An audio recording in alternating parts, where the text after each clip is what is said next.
Eu queria fechar esse primeiro ciclo de aulas de história fazendo um panorama do quadro que a gente vive. Como o passado chegou até nós. Não só pelas famílias, que geração após geração nos assombram, mas os mecanismos e as estruturas que foram sendo montadas para a gente chegar nesse resultado tão horroroso que é corrupção, crescimento baixo, drogas, liberdades sendo tolhidas, concentração de poder econômico e político. Esse é o desenho que foi sendo montado desde o final do Império. Tinha corrupção no Império? Tinha. Tinha problemas no Império? Muitos. O Brasil vive o resultado do golpe do Manuel Deodoro, junto com as estratégias de algumas famílias muito ricas, que tinham o objetivo de tomar o poder, o Estado, tomar todo o desenho político e econômico do Brasil e concentrar tudo isso neles.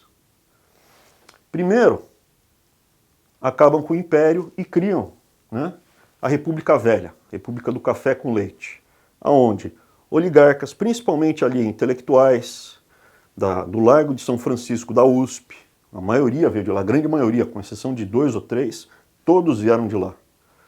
Inspirados em ideias positivistas, tinham como objetivo justamente essa grande concentração econômica e política de poder. Para isso, precisava o quê? Desconstruir o Império. O Império precisava ser atacado. E ele gradualmente foi sumindo. Os valores, os desenhos mais liberais, as garantias individuais foram sendo apagadas da nossa história. Desconstruindo D. Pedro I como um mulherengo, desconstruindo D. Pedro II como um fraco, desconstruindo o nosso exército na Guerra do Paraguai.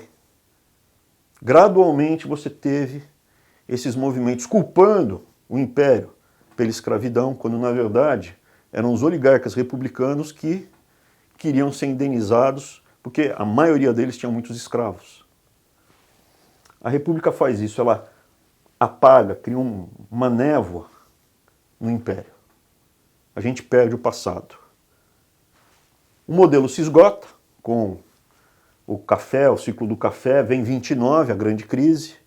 Isso permite o que? Um golpe de Estado, mais um, onde Getúlio Vargas, copiando todo o ideário nazi-fascista, aí sim, nazista e fascista, do Mussolini e do Hitler, ele tenta instalar as estruturas que concentram esse poder na sociedade.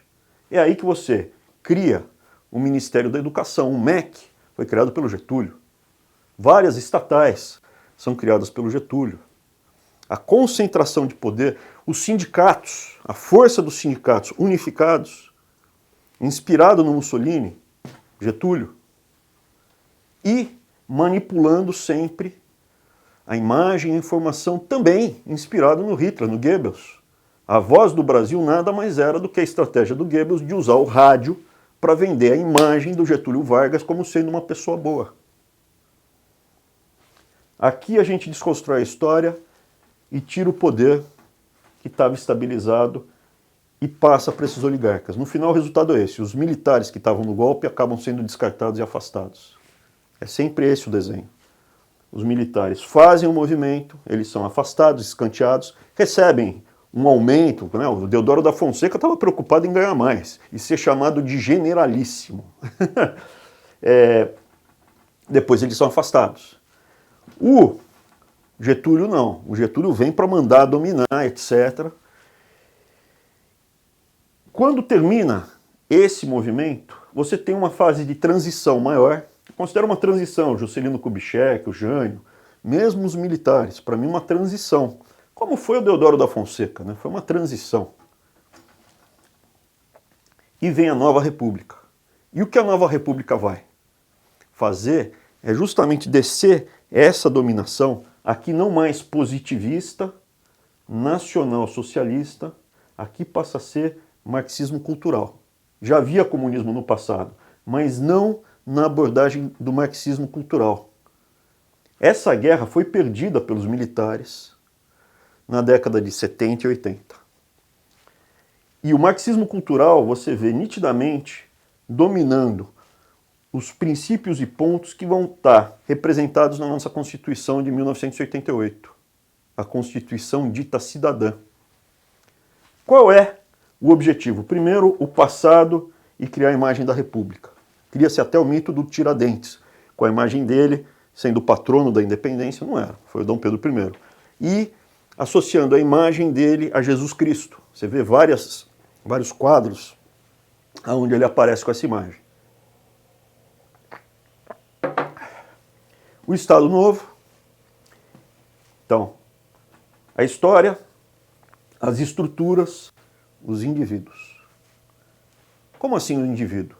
Você vê no marxismo cultural, que é a nova república que a gente está agindo agora, o claro intuito de desestruturar as famílias, desestruturar a sua autoimagem, isso é, o indivíduo, afetar valores tradicionais. Por quê? Muito simples. Isso já tem no passado vários exemplos, né? Se você não tem família, por quem você vai lutar? Se você acha que o seu país sempre foi uma porcaria, nunca antes na história do Brasil, não, já teve muita coisa antes na história do Brasil, só que eles apagaram. Se você não tem o seu passado, se você não tem uma família, por quem você vai lutar?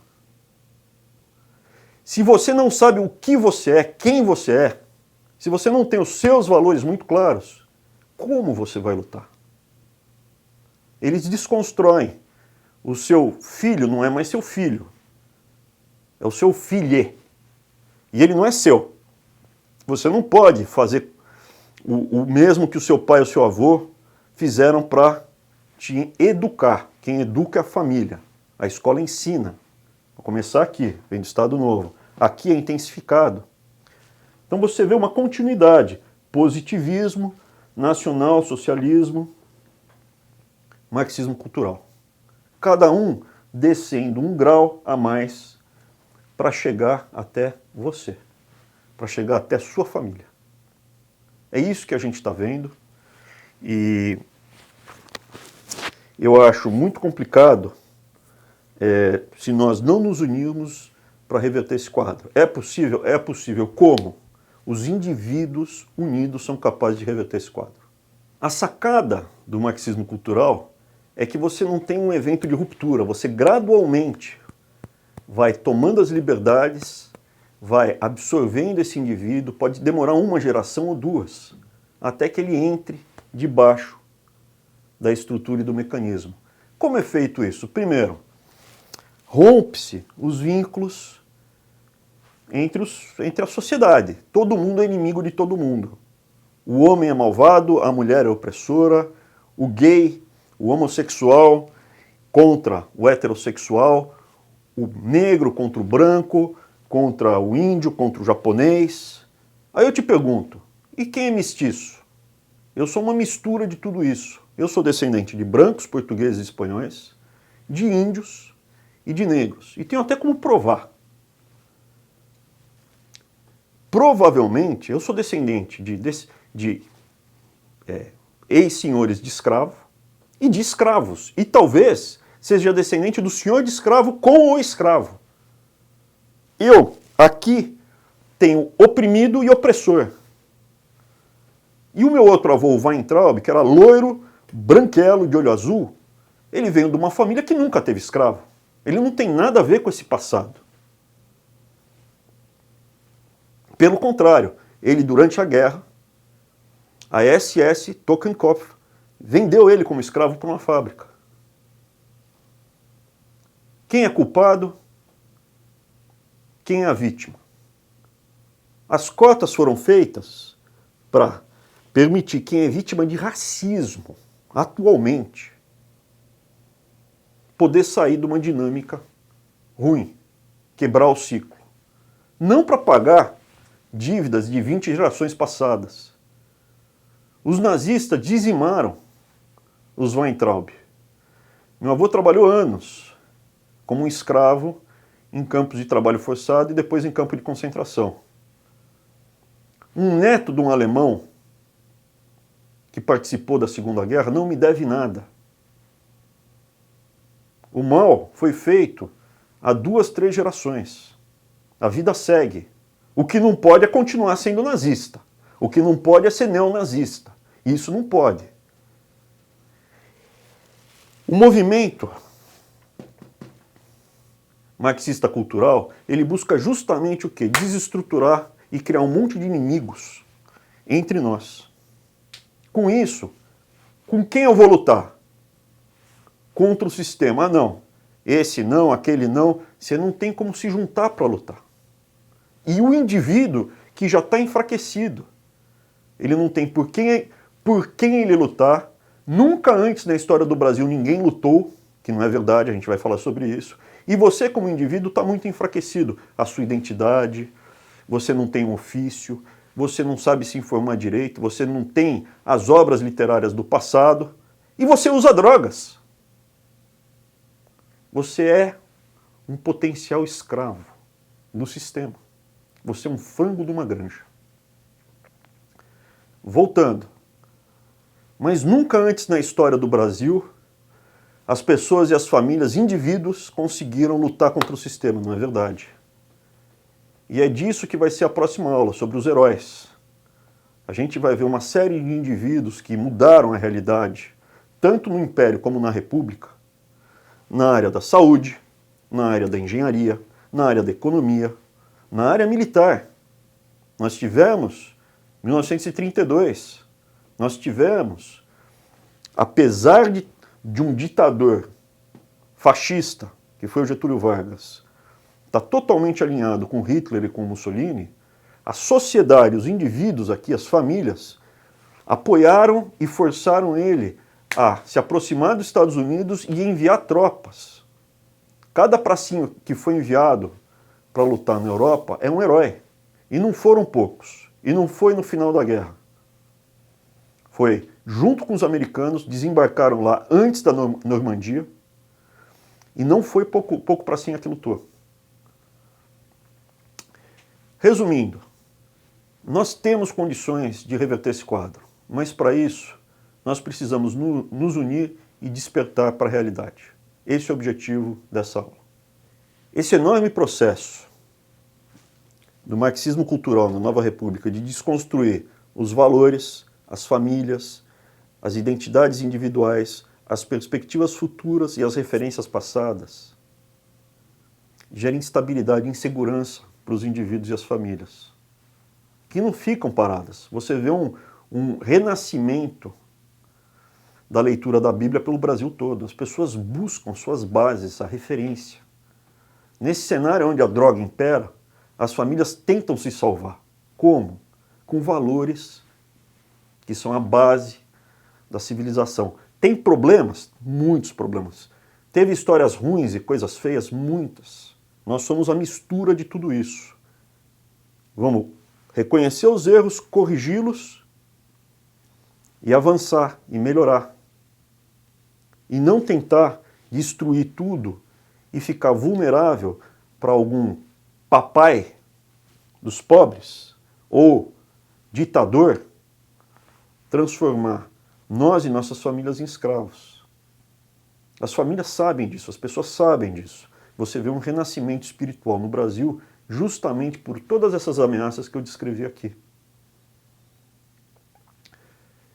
A prova que o indivíduo unido aos outros é forte está na história. Vários exemplos. O mais famoso é da Grécia.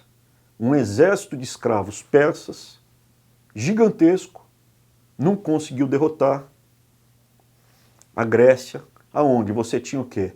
Indivíduos, cidadãos, totalmente livres, que iam voluntariamente, com o seu óculo, o seu escudo e a sua lança, lutarem juntos, aí sim, em grupo juntos, contra a ameaça externa.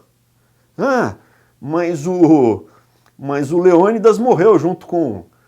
Ele morreu, ele segurou um tempo para os persas. Não conseguiriam avançar e os atenienses evacuarem a cidade se prepararem para a batalha que foi uma batalha naval e aí sim destruir os persas. O indivíduo, a força do indivíduo, junto, livre, lutando pela liberdade da sua família, é uma força que destrói e vence os movimentos totalitários.